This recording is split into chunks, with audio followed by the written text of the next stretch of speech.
하나님께서 우리에게 주시는 말씀은 여호수아 3장 1절부터 7절까지의 말씀, 그리고 14절부터 17절까지의 말씀입니다.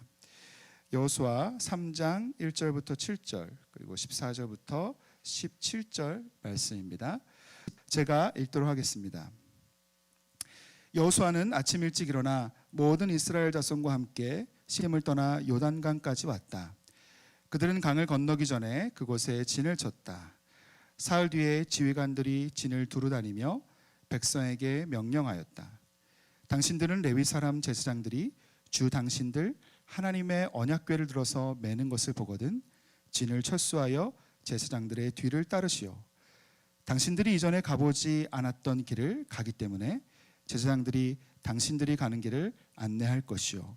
그러나 당신들과 언약궤 사이는 2000보쯤의 거리를 띄우고 그 궤에 가까이 가지 마시오. 여호수아가 백성에게 말하였다. 당신들은 자신을 성결하게 하시오. 주님께서 내일 당신들 가운데서 놀라운 일을 이루실 것입니다. 여호수아가 제사장들에게 언약궤를 메고 백성보다 앞서 건너가라고 명령하자 그들은 언약궤를 메고 백성들 앞에서 나아갔다. 주님께서 여호수아에게 말씀하셨다. 바로 오늘부터 내가 너를 모든 이스라엘 사람이 보는 앞에서 위대한 지도자로 세우고 내가 모세와 함께 있었던 것처럼 너와 함께 있다는 사실을 그들이 알게 하겠다. 백성이 요단강을 건너려고 자신들의 진을 떠날 때에 언약궤를 맨 제사장들이 백성 앞에서 나아갔다. 그 궤를 맨 사람들이 요단강까지 왔을 때에는 마침 추수기간이어서 제방까지 물이 가득 차올랐다. 그 궤를 맨 제사장들의 발이 요단 물가에 닿았을 때 위에서부터 흐르던 물이 멈추었다. 그리고 멀리 사르단 근처에 아담 성읍에 뚝이 생겨 아라바의 바다 곧 사해로 흘러가는 물줄기가 완전히 끊겼다. 그래서 백성들은 여리고 맞은 쪽으로 건너갈 수 있었다. 온 이스라엘 백성이 마른 땅을 밟고 건너서 온 백성이 모두 요단강을 건널 때까지 주님의 언약궤를 맨 제사장들은 요단강 가운데 마른 땅 위에 튼튼하게 서 있었다. 지금도 우리 미국과 유럽 또 남미까지 지금 굉장히 그런 확진자들이 굉장히 어려운 가운데 있습니다. 우리 미국의 확진자 수가 우리 여러분 보도를 통해서 잘 아시겠지만 우리 160만 명을 지금 넘어서고 있고요. 그리고 사망자 수가 10만 명 가까이 이르고 있습니다. 또 그 뒤로 남미에서 브라질 확진자들이 33만 명, 그리고 하루에 2만 명씩 확진자들이 좀 늘어가는 그런 안타까운 상황 가운데 있는데요. 이 시간에 우리 좀 잠깐 우리 코로나 상황들을 위해서 하나님 긍휼을 베풀어 주시도록 우리 한국 땅에도 또 우리 한국 땅뿐만 아니라 우리 미국과 모든 전 세계 고통받는 사람들 기억하여 주십시오. 이 모든 상황을 다스려 주십시오. 자비를 베풀어 주십시오. 하나님 이 모든 기회에 주님을 바라볼 수 있는 역사들이 있게 해 주십시오. 회개의 기회가 되고 하나님의 자비와 사랑이 임재하시는 놀라운 시간이 될 수 있도록 우리 함께 잠시 중보 기도하겠습니다. 살아계신 하나님 감사합니다. 하나님 이 시간 전 세계 고통받는 사람들을 기억하여 주십시오. 하나님 아버지 저들 가운데 하나님의 은혜를 부어주시고 자비를 베풀어 주시소. 하나님 고통받는 미국과 유럽과 남미 아시아 모든 전 세계에 있는 영혼들을 긍휼히 여겨주시고 하나님의 자비가 베풀어 주게 하시고 하나님 십자가에 달리신 예수 그리스도를 바라보며 회복을 경험하며 주님을 만나는 귀한 기회가 될 수 있도록 역사에 주옵소서. 두려움이 떠나가게 하시고 하나님의 평안과 은혜가 임할 수 있게 하시고 하나님 자비를 베풀어 주셔서 하나님 모든 확진의 상황들이 주님 디크리즈하게 하시고 회복이 임할 수 있도록 역사하여 주시고 자비를 베풀어 주시옵소서. 긍휼을 베풀어 주시고 하나님의 자비와 은혜가 모든 영혼 가운데 임할 수 있도록 역사해 주시옵소서. 감사합니다. 주님 찬양합니다. 하나님 주님 우리의 기도를 응답하여 주시옵소서. 놀라운 회복이 있게 하시고 백신의 개발이 속히 이루어지게 하시고 하나님 이 어려운 가운데서도 우리 주님께서 한 사람 한 사람 찾아가셔서 주님을 만나고 구원의 놀라운 역사들이 구원의 놀라운 기쁜 소식들이 곳곳에 증거될 수 있도록 역사해 주시옵소서. 감사와 영광을 주님께 돌려주며 살아계신 예수 그리스도 이름으로 기도드립니다. 아멘. 할렐루야. 아멘. 우리 기도를 응답해 주실 주님을 찬양합니다. 저희들은 계속해서 오버커머라는 시리즈를 우리 계속해서 하고 있습니다. 구약의 성경의 인물들을 한 사람 한 사람 살펴보면서 그들이 어려움 가운데 어떠한 위기들을 어떻게 극복했는지를 우리 살펴보면서 하나님께서 우리 가운데 주시는 메시지를 듣기를 원합니다. 오늘은 특별히 우리 여호수아에 대해서 같이 나누기를 원합니다. 여호수아, 여러분 누군가 저에게 여호수아는 어떤 사람인지를 우리 질문한다면 저는 이렇게 답변할 것 같습니다. 여호수아는 하나님을 찾는 사람이요, 그리고 하나님이 찾으시는 사람이다. 여호수아는 하나님을 찾는 사람이요, 하나님이 찾으시는 사람이라고 소개할 것 같습니다. 여러분, 여호수아는 우리가 잘 알듯이 모세의 곁에서, 그리고 그를 보좌했던, 오늘날로 따지면 수행 비서와 같은 역할을 했던 사람이 바로 이 여호수아이죠. 지난주 설교에서도 여러분들과 우리 함께 나누었던 것처럼 여호수아는 가나안 땅을 정탐했던 12명의 정탐꾼 가운데 한 사람이었고, 그는 다른 10명의 정탐꾼과는 정말 사뭇 다른, 정말 긍정적인 관점으로 많은 사람들에게 보고를 했던 그런 믿음의 사람으로 우리에게 알려져 있습니다. 특별히 출애굽기 33장 11절의 말씀을 보니까 그가 이런 믿음의 관점을 가질 수 있었던 이유를 발견하게 되는 것 같습니다. 그것은 그가 기도하는 삶, 하나님 앞에 머물면서 하나님 앞에 기도하는 사람이었기 때문이 아니었나 하는 생각을 하게 됩니다. 여러분, 출애굽기 33장 11절의 말씀을 저와 함께 한번 읽어보시겠습니까? 시작. 주님께서는 마치 사람이 자기 친구에게 말하듯이 모세와 얼굴을 맞이하고 말씀하셨다. 모세가 진으로 돌아가도 눈의 아들이며 모세의 젊은 부관인 여호수아는 장막을 떠나지 아니했다.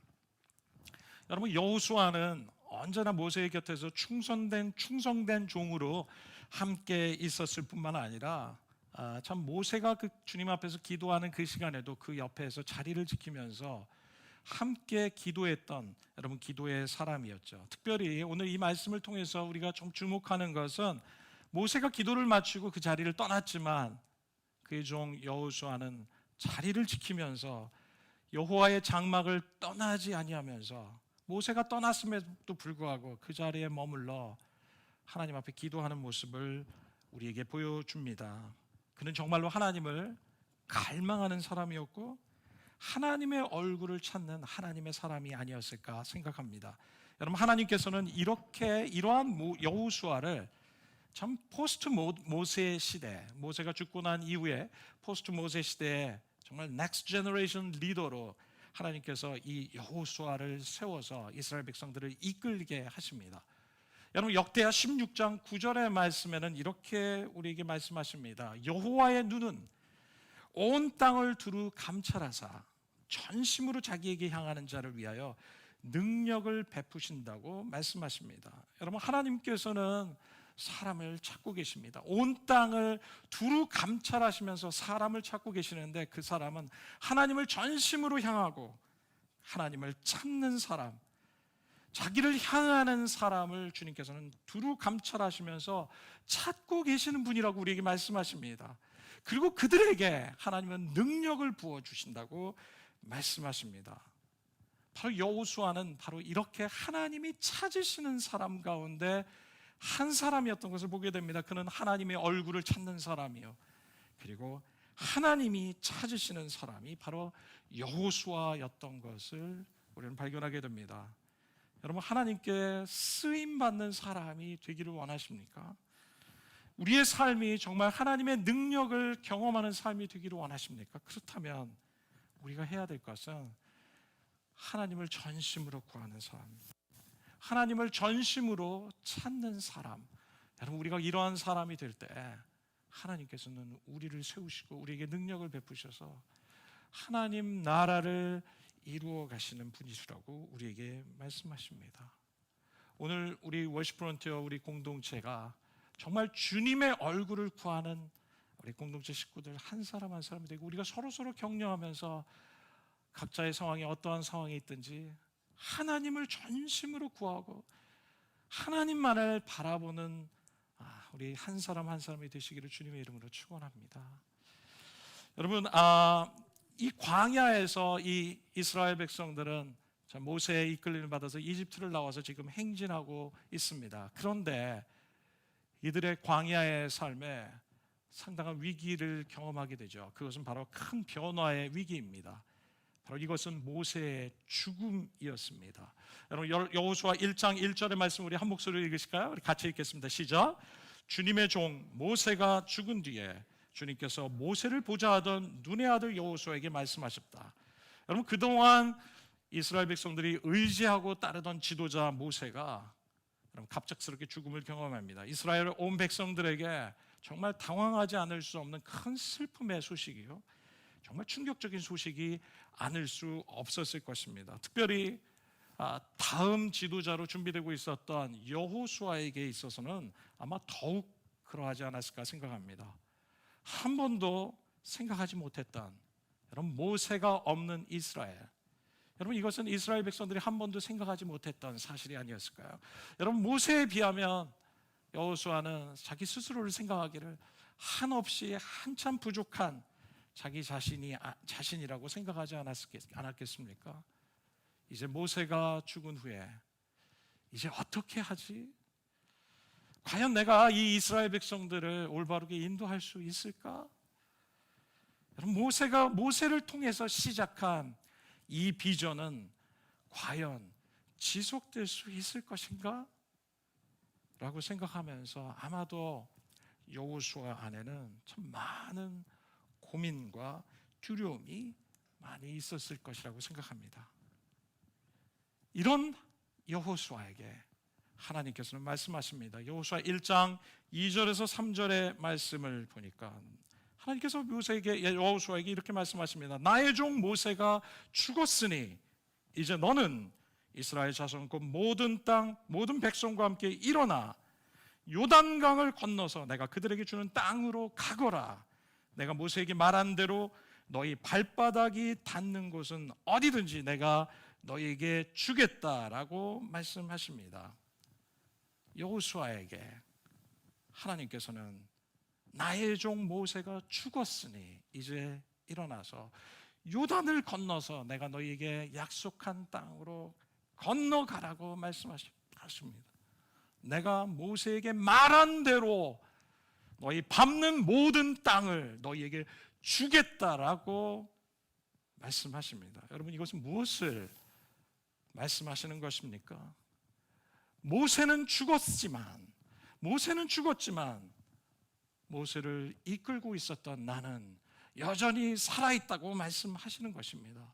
Moses is dead, but I am still living God. 너희를 이집트에서 꺼내어서 약속의 땅으로 이끌고 있었던 이 출애굽의 비전은 모세의 비전이 아니라 이것은 나의 비전이라고 하나님께서 말씀하시는 것입니다. It's not Moses' vision, but God's vision, my vision. 이라고 주님은 말씀하시는 것이죠. 여러분, 여호수아 1장 5절 6절은 계속해서 이렇게 말씀하십니다. 내가 모세와 함께 있었던 것 같이 내가 너와 함께 있을 것이다. 너를 떠나지 아니할 것이다. 너를 버리지 아니할 것이다. 굳세고 용감해라. 강하고 담대하라. 내가 이 백성의 조상에게 주기로 맹세한 이 땅을 이 백성에게 유산으로 물려준 사람은 이제 바로 너다. 여호수아 바로 너다라고 말씀하십니다. 모세는 죽었지만 나는 여호수아 너를 통해서 계속해서 나의 일을 이루어 갈 것이다 라고 말씀하십니다. 내가 모세와 함께 있었던 것 같이 내가 여호수아 너와 함께 있을 것이고 너 여호수아를 떠나지 아니할 것이고 버리지 아니하실 것이라고 주님은 여호수아에게 말씀하고 계시는 것이죠. 그러므로 두려워 말라고 말씀하십니다. 여호수아 1장 9절에 뭐라고 얘기하십니까? 내가 너에게 굳세고 용감하라 명하지 아니하였느냐? 너는 두려워하거나 낙담하지 말라. 네가 어디로 가든지 너의 주 나 하나님이 함께 있을 것이다 라고 말씀하십니다. 여러분, 어쩌면 우리의 인생 가운데 여호수아와 같은 여러분의 인생에 참 큰 변화의 위기를 경험했던 경험이 있을 줄은 모르겠습니다. 우리가 사랑하는 가족들이 갑작스럽게 우리의 곁을 떠나는 경험, 여러분, 우리의 연인이 갑자기 우리를 버리고 떠나는 경험, 여러분을 의지했던 공동체 리더나 아니면 늘 곁에 있어줬던 우리 친구들이 떠나는 이러한 일들, 여러분, 우리는 그동안에 우리가 사랑하고 의지하는 사람들이 그렇게 떠나버릴 때 얼마나 충격적이고 얼마나 슬프고 얼마나 두려움이 컸었겠습니까? 여러분, 이것뿐만이 아니라 우리가 갑작스러운 상황의 변화들을 우리가 경험하고 됩니다. 여러분, 우리의 상황들이 변하게 될 때 우리의 안정된 삶이 흔들리고, 여러분, 이로 인해서 우리 안에 큰 두려움을 경험하게 되죠. 갑작스런 사업이 어려움 가운데 처하고, 어떤 부도가 나고, 또 어떤 이들은 직장을 갑자기 잃고 새롭게 직장을 찾아야 되는 상황들, 여러분, 최종적인 난관에 부딪히는 그런 상황들, 의사로부터 예기치 못한 병의 진단을 들을 때, 아니 우리 자녀들이 정말 우리가 상상하지 못했던 그런 이루 말할 수 없는 고통스러운 상처와 경험들을 우리에게 가져다 줄 때, 여러분, 우리는 정말 두려워하지 않을 수 없을 것입니다. 어쩌면 지금의 상황들, 여러분, 전 세계적인 코로나의 어려움들의 상황들로 인해서, 이런 변화로 인해서, 여러분, 이런 변화가 가져다 주는 그런 고통과 두려움들을 우리가 현재 영향을 받으면서 그 가운데 있을지도 모르겠습니다.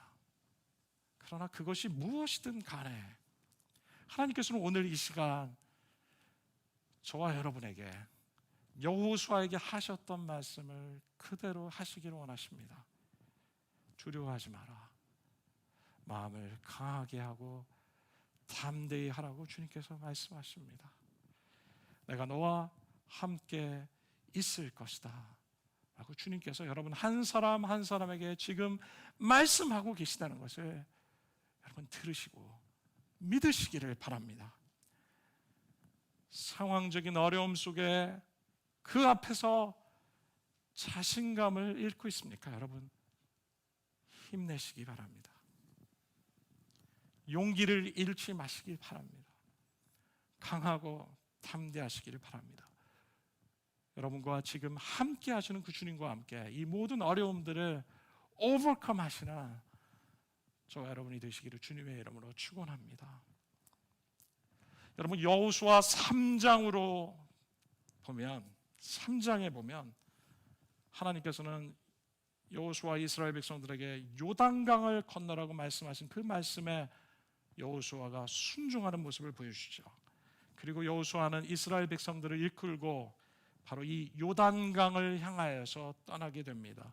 여호수아 3장 1절의 말씀을 우리 한 목소리로 읽을까요? 같이 읽도록 하겠습니다. 시작. 여호수아는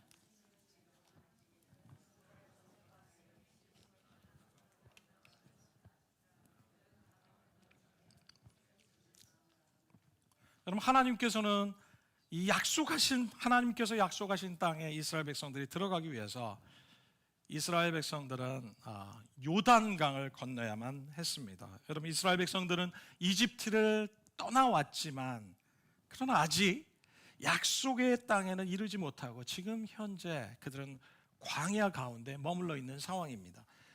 여러분, 광야는 in between place라고 우리가 말할 수 있을 것 같습니다. 여러분, in between place라는 것은 중간지대라는 말이죠. 이집트를 떠나오긴 했지만 아직 약속의 땅에 이르지 못한 그런 중간지대, in between place. 하나님의 약속을 받았고 그 안에 소망은 있지만 아직도 여전히 응답을 기다리는 여러분 그런 기다림의 상황들. 요단강 앞에 서 있는 이 이스라엘 백성들은 바로 이 in between의 place, 광야 가운데 서 있었던 것입니다. 여러분, 그들 안에는 그들 스스로 건널 수 없는 이 엄청난 요단강의 큰 간격 앞에, 갭 앞에 그들은 서 있는 것이죠.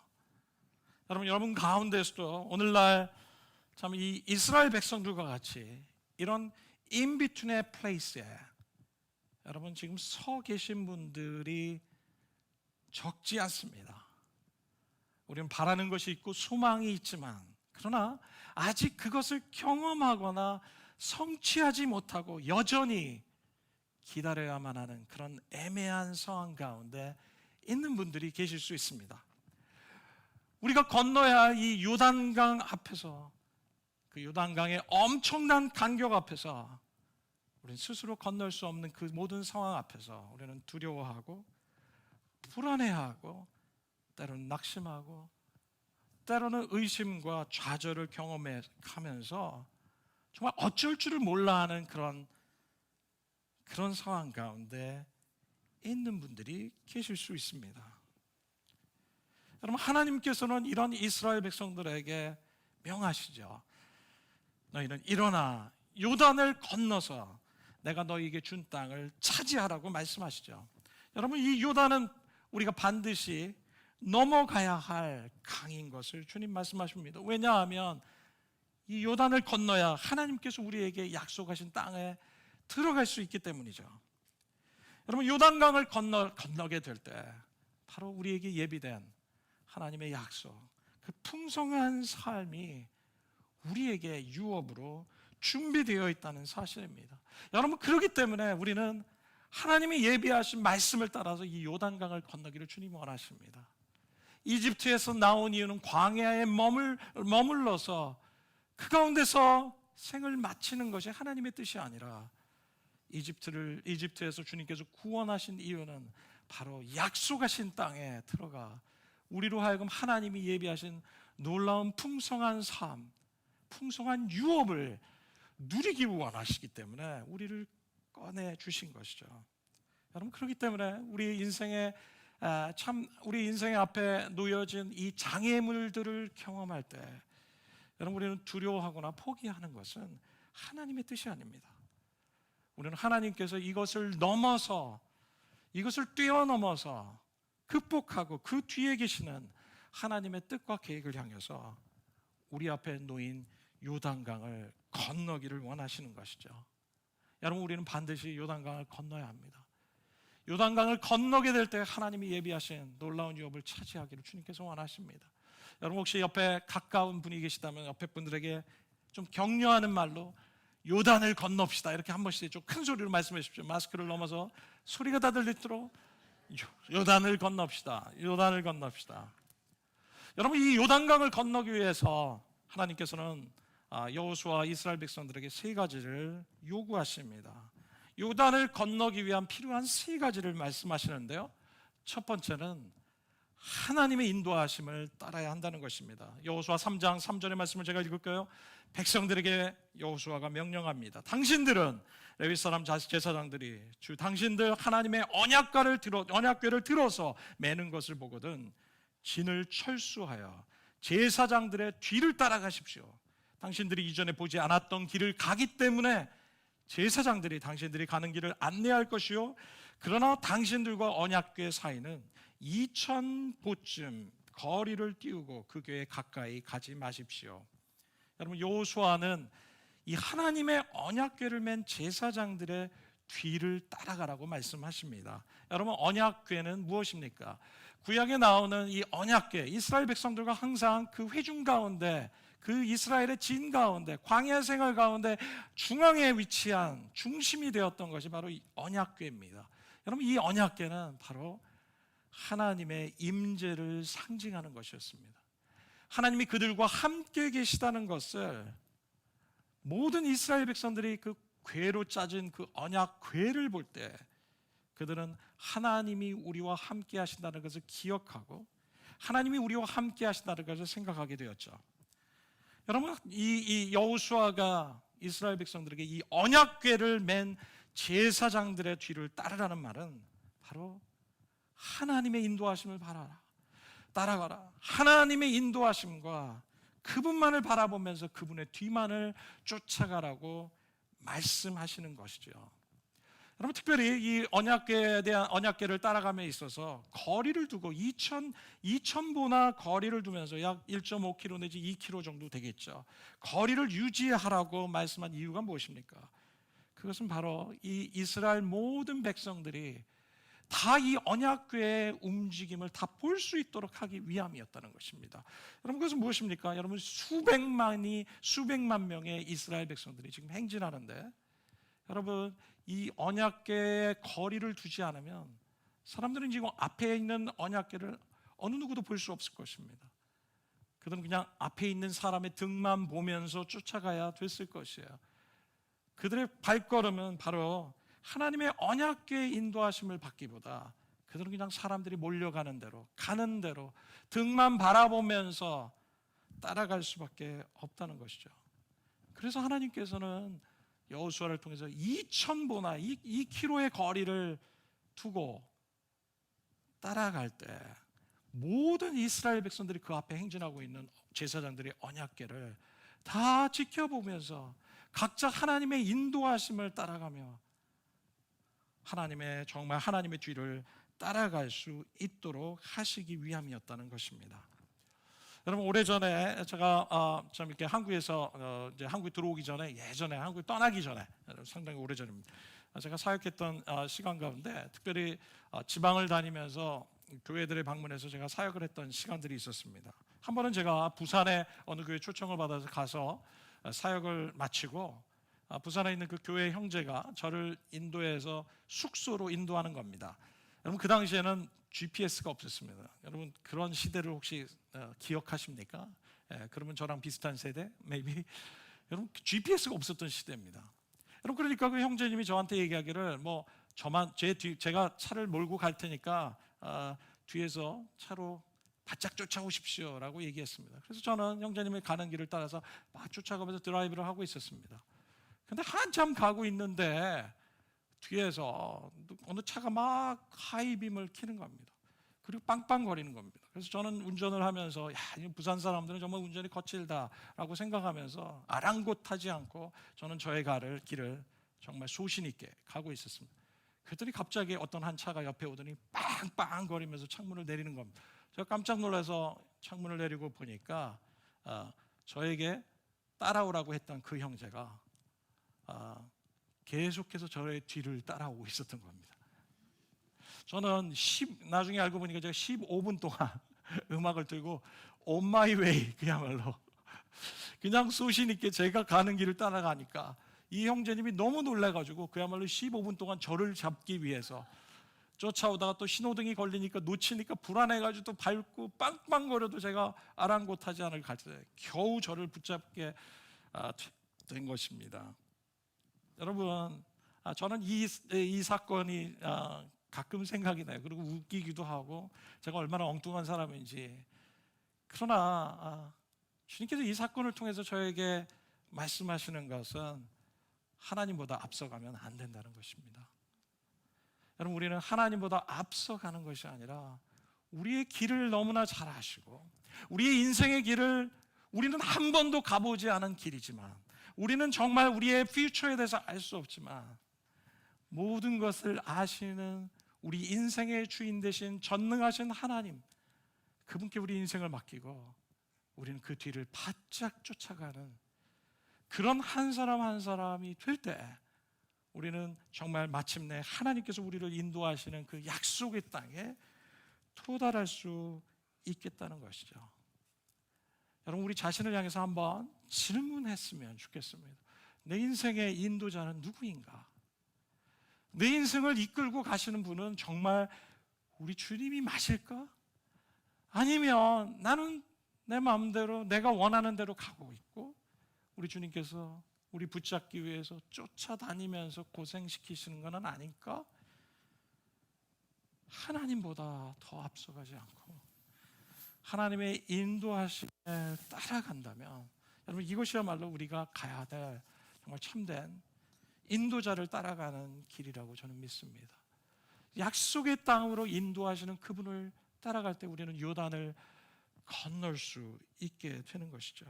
그럴 때만 비로소 우리는 성공적으로 우리 앞에 놓인 요단강을 건너게 될 것입니다. 여러분, 요단강을 건너기 위한 두 번째 조건을 하나님께서는 우리에게 말씀하시는데요, 그것은 바로 너희 자신을 성결하게 하라고 말씀하십니다. 여호수아 3장 5절부터 7절까지 말씀을 제가 좀 읽을까요? 여호수아가 백성에게 말하였다. 당신들은 자신을 성결하게 하십시오. 주님께서 내일 당신들 가운데 놀라운 일들을 행하실 것입니다. 여호수아가 제사장들에게 언약궤를 메고 백성보다 앞서 건너가라고 명령하자 그들은 언약궤를 메고 백성들 앞에 나아갔다. 주님께서 여호수아에게 말씀하셨다. 바로 오늘부터 내가 너를 모든 이스라엘 사람들이 보는 앞에서 위대한 지도자로 세우고 내가 모세와 함께 있었던 것처럼 너와 함께 있다는 사실을 그들이 알게 하겠다. 여호수아는 백성에게 하나님의 뜻을 전합니다. 자신을 성결케 하라. 너희 자신을 성결케 하라. Sanctify yourselves. 그러면 주님께서 놀라운 일들을 이루실 것이다라고 말씀하십니다. 여러분, 우리 안에 있는, 우리 앞에 놓여진 요단강을 건너는 이 놀라운 이적을 경험하기 전에, 이 놀라운 이적을 경험하기 위해서는 하나님께서 우리에게 요구하시는 것이 있습니다. 그것은 너의 자신을 성결하게 하라는 것입니다. 여러분, 성결하게 하다, 이 성결이라는 것은 어떠한 의미를 가지고 있습니까? 이거는 히브리 언어로 볼 때 언어적인 의미로 거룩하게 하다, 우리 자신을 구별하다, 죄와 분리시키다, 우리 삶을 구별해서 헌신하다, 하나님의 일을 위해서 준비하다. 여러분, 이런 의미를 가진 것이 바로 성결하라는 의미입니다. 이 성결은 죄와 분리된 삶을 요구하고 있고요, 거룩하고 구별된 삶을 우리에게 요구하고 있고요, 하나님의 영광을 위해서, 하나님이 이끄시는 그 놀라운 기적을 위해서 준비해야 되는 삶을 우리에게 말씀하고 계시다는 것입니다. 여러분, 이사야 59장 1, 2절에 보면 하나님께서 우리 죄가 하나님과 우리 사이에 관계에 어떠한 영향을 미치는지 너무나 분명하게 말씀하십니다. 주님의 손이 짧아서 구원하지 못하는 것이 아니다. 주님의 귀가 어두워서 듣지 못하는 것이 아니다. 오직 너희 죄악이 너희와 너희 하나님 사이를 갈라놓았고 너희의 죄 때문에 주님께서 너희에게 얼굴을 돌리셨고 너희 말을 듣지 아니하실 것이다. 여러분, 죄는 하나님과 우리 사이를 갈라놓는 역할을 합니다. 하나님으로 하여금 그 하나님의 친밀함을 우리에게 듣지 못하고 깨닫지 못하고 느끼지 못하는 것이 하도록 하는, 방해하는 것이 바로 죄입니다. 죄는 하나님으로 하여금 우리의 기도를 듣지 못하시도록 하고 우리의 기도가 효력이 없게 하고 하나님 앞에 상달되지 못하게 하고 하나님의 원하시는 뜻이 우리 삶에 이루어지지 못하도록 하는 것이 바로 죄입니다. 여러분, 이스라엘 백성들을 우리가 기억하지 않습니까? 그들은 바로 그들의 죄 때문에 그들은 하나님의 약속하신 땅에 들어가지 못한 수많은 1세대 이스라엘 백성들이 있지 않았습니까? 그들은 이집트를 나왔지만, 약속을 받았지만, 그러나 그들 안에 여전히 불만불평하고 하나님을 의지하지 않고 불신앙과 의심으로 하나님 앞에 살았을 때 그들은 마침내 하나님의 약속을 누리지도 못하고 하나님의 약속의 땅에 들어가지도 못하는 그런 안타까움을 경험하고 그들은 광야에서 다 죽었다고 말씀하시지 않습니까? 죄는 우리로 하여금 하나님의 약속을 경험하지 못하도록 하는 너무나 강력한, 너무나 효율적인 도구인 것을 사단은 너무나 잘 알기에 우리에게 죄의 유혹을 주는 것이죠. 여러분, 하나님은 우리의 삶이 성결하기를 원하십니다. 우리의 삶이 거룩하기를 원하시고 구별된 삶 가운데 있기를 원하십니다. 여러분, 히브리서 12장 14절의 말씀 우리 좀 한 목소리로 같이 읽을까요? 같이 읽겠습니다. 시작.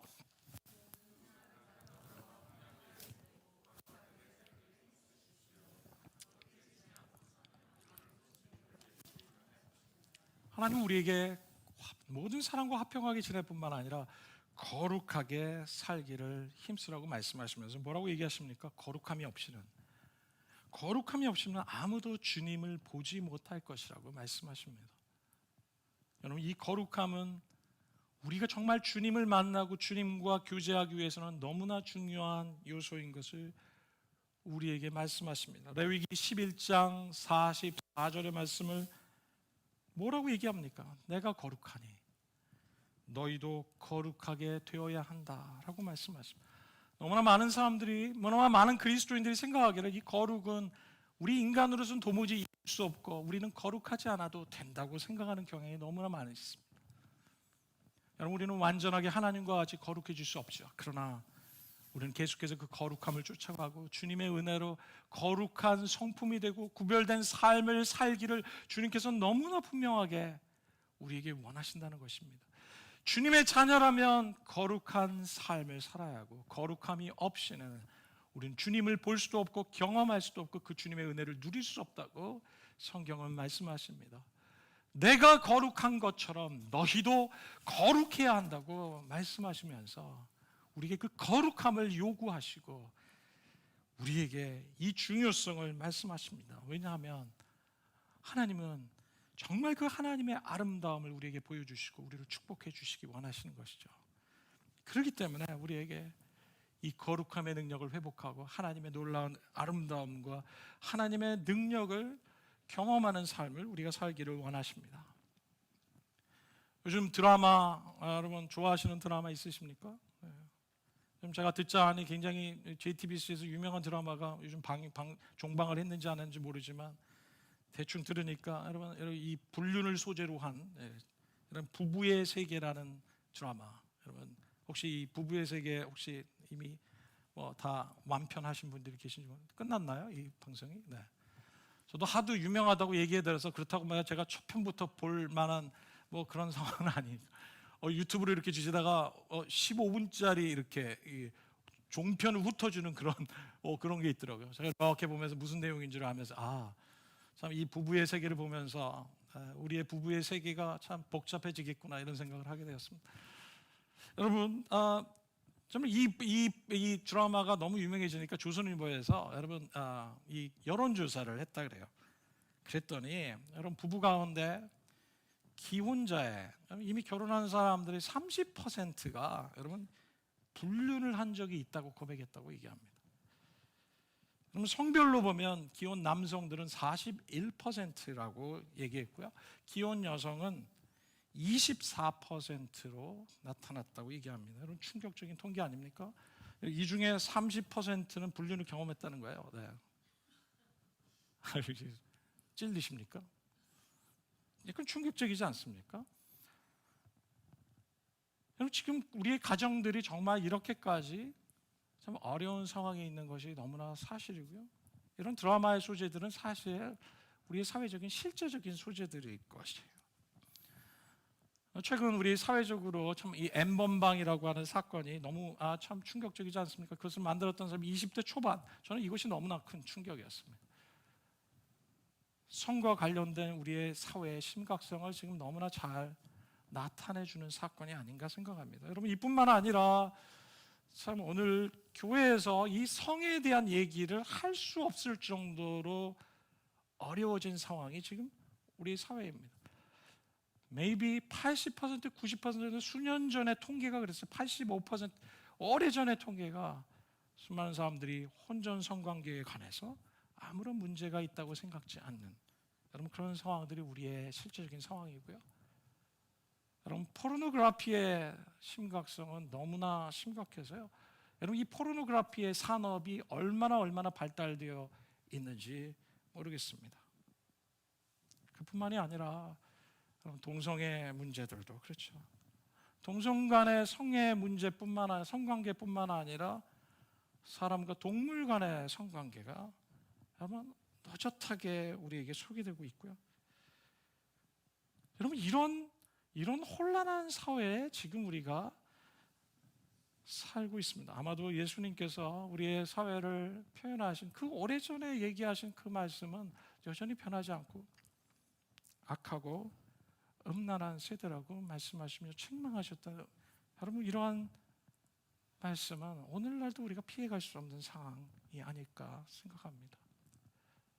저는 다른 우리가 이 성에 대한 엄청난 무슨 주제를 가지고 오늘 이야기하는 시간이 아니고요. 그래서 여러분들에게 하나님이 우리에게 성경은 뭐라고 얘기하고 계신지 그럼 저는 두 구절만 여러분들에게 좀 읽어드리기를 원합니다. 고린도전서 6장 9절의 말씀은 이렇게 말씀하십니다. 불의한 사람들은 하나님 나라를 상속받지 못하려는 것을 알지 못합니까? 착각하지 마십시오. 음행을 하는 사람들이나 우상을 숭배하는 사람들이나 간음을 하는 사람들이나 여성 노릇을 하는 사람들이나 동성애를 하는 사람들이나 도둑질하는 사람들이나 탐욕을 부리는 사람들이나 술 취하는 사람들이나 남을 중상하는 사람들이나 남의 것을 약탈하는 사람들은 하나님 나라를 상속하지 못할 것이라고 말씀하십니다. 고린도전서 6장 18절에서 20절의 말씀은 이렇게 말씀하십니다. 음행을 피하라. 음행을 피하십시오. 사람이 짓는 다른 모든 죄는 자기 몸 밖에 있는 것이지만 음행을 하는 자는 자기 몸에다 죄를 짓는 것입니다. 여러분의 몸은 여러분 안에 계신 성령의 성전이라는 것을 알지 못하십니까? 여러분은 성령을 하나님으로부터 받아 모시고 있습니다. 여러분은 여러분의 자신의 것이 아닙니다. 여러분은 하나님께서 값을 치르고 사신 하나님의 사람입니다. 그러므로 여러분의 몸으로 하나님을 영화롭게 하십시오. 여러분, 음행의 문제는 남녀노소를 막론하고 오늘날 우리는 누구든지 유혹을 받고 있는 엄청난 위험 가운데 있는 세대에 우리는 살고 있습니다. 우리 가운데 어느 누구도 이러한 유혹을 피하면서 살고 있지 못하는 것이죠. 단지 우리의 세대가 이것을 피할 수 없을 정도로 우리는 노출되어 있고 수많은 위험 속에 우리는 사단은 이것을 통해서 우리에게 매일 메시지를 보내면서 어제도 저한테 신디가 연락이 왔습니다. 아랍에 있는 한 자매도 알지도 못하는 사람이 여러분 페이스북을 통해서 저에게 컨택이 와요. 여러분 이렇게 우리는 그 vulnerable한 그런 영적인 공격을 받을 수 있는 그런 노출된 상황에 있기 때문에 여러분 우리가 더 깨어있지 않는다면 여러분 우리는 이 성결한 삶을 하나님 앞에 살아갈 수 없을 것입니다. 여호수아가 백성들에게 말했던 것처럼 주님 우리에게 말씀하십니다. 여러분 자신을 성결하게 하십시오. 이 요단을 건너려면 하나님께서는 우리에게 성결을 요구하십니다. 그렇지 않으면 우리의 삶을 향한 하나님의 놀라운 유업을 누리지 못하게 될 것입니다. 내가 거룩하니 여러분도 거룩하십시오 라고 하나님이 하신 말씀을 들어야 될 것입니다. 이것은 젊은이만의 문제가 아니라 나이가 어떻게 됐든 어떤 성별이든 우리 모두가 주님 앞에 성결함의 삶을 살 수 있도록 하나님이 보시는 눈으로 하나님이 원하시는 거룩함을 지켜갈 수 있도록 우리는 기도하며 애써야 될 것입니다. 이것은 단순히 성에 관한 문제뿐만 아니라 우리의 생각을 통해서도 우리의 생각의 영역도 여러분 성결하기를 주님 원하십니다. 우리의 말도 성결하기를 원하십니다. 우리 안에 질투와 시기, 사랑하지 못하는 마음들, 분노들, 다른 사람을 향해 비판하는 마음들, 여러분 이런 모든 마음들이 우리를 더럽히고 있다는 것입니다. 하나님은 우리에게 우리의 마음과 우리의 생각이 거룩하게 정결하게 되기를 원하십니다.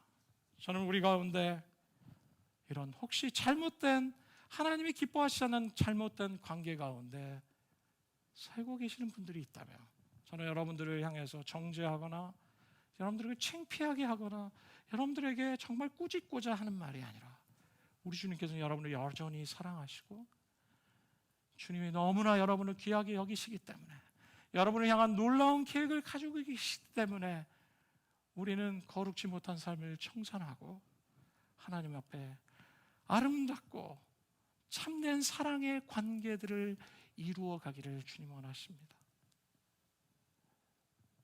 여러분 이러한 일들이 주님 안에서 기도하면서 하나님 앞에 결단하고 새롭게 되기를 원하십니다. 하나님은 너무나 사랑이시고 서로 우리가 이전에 과거에 이런 실수와 실패가 있었을지라도 우리 주님은 우리가 고백하고 새로운 삶을 출발하는 우리들의 모든 과거를 용서해 주시고 정결하게 해주시고 이 모든 과거의 여러분 실패와 어둠의 생각들, 경험들로부터 우리를 자유케 해주시고 새로운 출발과 새로운 은혜와 새로운 삶을 출발할 수 있도록 여러분들에게 참 자유를 주실 것이라고 저는 믿습니다. 이것이 우리 하나님이시기 때문에 그렇습니다. 그리스도 안에 용서받지 못할 죄가 없고 그리스도 안에 회복되지 못할 죄가 없기 때문에 그렇습니다. 세 번째, 요단을 건너기 위한 하나님의 세 번째 제시하신 조건은 믿음의 발걸음을 내디디라는 것입니다. 여호수아 3장 14절부터 16절까지는 이렇게 말씀하시죠. 백성이 요단강을 건너려고 자기들의 진을 떠날 때 언약궤를 맨 제사장들이 백성 앞에 나아갔다. 그 궤를 맨 사람들이 요단강까지 왔을 때 마침 추수 기간이어서 제방까지 물이 가득 차올랐다. 그 궤를 맨 제사장들의 발이 요단 물가에 닿았을 때 위에서부터 흐르던 물이 멈추었다. 그리고 멀리 사르단 근처의 아담 성읍에 둑이 생겨 아라바의 바다 곧 사해로 흘러가는 물줄기가 완전히 끊겼다. 그래서 백성들은 여리고로 맞은 쪽으로 건너갈 수 있었다. 여러분, 이스라엘 백성들이 제사장들이 궤를 맨 제사장들이 어떻게 했을 때 이 요단의 물이 그쳤습니까? 언약궤를 맨 제사장들의 발이 주님의 말씀에 순종해서 그 요단 물에 발을 내디뎠을 때에 요단 물가에 발이 닿았을 바로 그 순간 흐르던 물이 멈췄다고 얘기합니다. 여러분, 그 물은 그들은 그 물이 그치기를 위해서 기도하면서 그 앞에서 기다리고 있었다고 얘기하지 않습니다.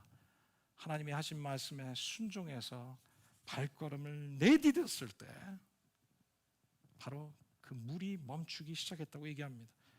그래서 하나님의 말씀에 우리가 순종하는 바로 그 순간 하나님의 기적적인 역사가 됐던 것을 우리에게 기억하게 하시고 리마인드 해주시는 것이죠. 여러분, 우리 요단강 앞에서 두려워하고 또 떨고 계시는 분이 있다면, 이 요단강을 건너기를 주저하고 계시는 분이 있다면, 여러분, 우리는 요단의 물이 그치기만을 위해서 기다릴 것이 아니라는 것이에요. 우리는 하나님의 신실하심의 약속을 의존하고 우리와 함께 하시는 그 주님을 신뢰하면서 믿음의 발걸음을 한 걸음을 내딛기 시작하는 것이 우리에게 중요한 믿음의 액션이라는 것입니다. 모든 상황이 다 변할 때까지 기다리는 것이 아니라 하나님의 말씀에 순종해서 믿음의 순종의 발걸음을 내딛는 그 한 발자국이 그 다음의 길을 만들어 가시는 하나님을 경험할 수 있는 놀라운 기적의 믿음의 액션이 얼마나 중요한지를 우리에게 말씀하십니다. 믿음의 한 발자국이 중요합니다. 어떤 상황이 있어도, 우리가 순종하기 어려운 상황이 있어도, 인간적인 눈으로는 될 수 없는 상황이라고 생각할지라도 믿음으로, 담대함으로 함께 하시는 하나님을 신뢰하면서 한 발짝을 내딛는 것이 오늘 우리가 요단을 건너게 하는 놀라운 기적을 경험하게 하는 놀라운 조건이 될 수 있음을 오늘 우리 주님께서 우리에게 말씀하십니다. 이제 말씀을 맺겠습니다. 여호수아 3장 8절의 말씀을 보니까 여러분, 우리 한 목소리로 좀 읽을까요? 같이 읽겠습니다. 시작. 이제 너는 언약궤를 맨 제사장들에게 요단강의 물가에 이르거든. 뭐라고 얘기하십니까? 언약궤를 맨 제사장들에게 여호수아가 요구하는 것은 뭐죠? 요단강의 물가에 이르거든. 요단강에 들어가라고 얘기했고 그 강 한복판에서 서 있으라고 말합니다. 17절에 3장 17절의 말씀에는 무엇을 얘기합니까? 온 이스라엘 백성이 마른 땅을 밟고서 건너서 온 백성이 모두 요단강을 건널 때까지, 모든 백성이 다 건널 때까지 주님의 언약궤를 이 맨 제사장들은 그 요단강 가운데 마른 땅 위에 든든히 서 있었다고 얘기합니다. 여러분, 당시 언약궤는 무엇을 상징하는 것이 없습니까? 그들과 함께 하시는 하나님, 그들과 함께 하시는 신실하신 하나님, 그들과 함께 하시는 능력의 하나님, 그들과 함께 하시는 사랑의 하나님이 그 하나님을 기억하게 하고 인식하게 돕는 역할을 한 상징적인 교회가 언약궤라고 말씀드렸습니다. 그런데 이 언약궤가 오랜 시간이 지난 후에 이 언약궤의 실체가 되신 바로 그분이 우리 가운데 오셨다고 성경은 말씀하십니다. 그분은 우리와 영원히 거하시기 위해서 오신 하나님의 아들로 오신 바로 예수 그리스도를 우리에게 말씀하고 계십니다. 그분은 우리와 함께 하시기 위해서, 영원히 함께 하시기 위해서 오신 임마누엘의 하나님이셨던 것을 우리에게 말씀하십니다. 여러분, 이 언약궤 안에는 세 가지가 들어가 있었습니다. 첫째는 이 언약궤 안에는 십계명의 두 돌판이 들어가 있었습니다. 이것은 율법의 완성이신 예수님을 상징하는 것이었습니다. 두 번째로 들어가는 것은 이 언약궤 안에 만나를 담은 항아리가 들어있었습니다. 만나는 무엇입니까? 이스라엘 백성들이 광야에 있을 때 하나님이 그들에게 먹을 것을 내려주신 기적의 음식이 바로 만나였죠. 여러분, 이 만나는 무엇을 상징하시는 겁니까? 이 만나는 생명의 양식으로 오신, 나는 생명의 떡이다 라고 자기 자신을 소개하셨던 바로 예수님께서, 그 예수님을 의미하는 것이죠.